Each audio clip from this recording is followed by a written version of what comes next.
شروع اللہ کا نام لے کر جو بڑا مہربان نہایت رحم والا ہے۔ یہ لوگ کس چیز کی نسبت ایک دوسرے سے پوچھتے ہیں؟ کیا اس بڑی خبر کی نسبت جس میں یہ اختلاف کر رہے ہیں؟ دیکھو یہ عنقریب جان لیں گے، پھر دیکھو یہ عنقریب جان لیں گے۔ کیا ہم نے زمین کو بچھونا نہیں بنایا اور پہاڑوں کو اس کی میخیں نہیں ٹھہرایا؟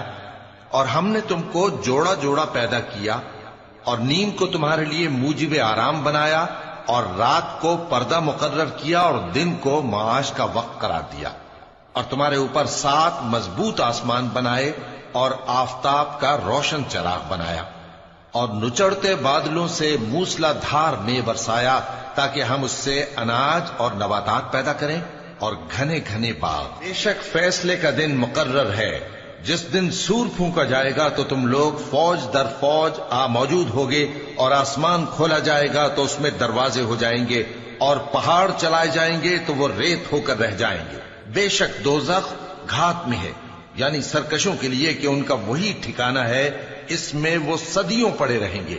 وہاں نہ ٹھنڈک کا مزہ چکھیں گے، نہ کچھ پینا نصیب ہوگا مگر کھولتا پانی اور بدبودار پیپ۔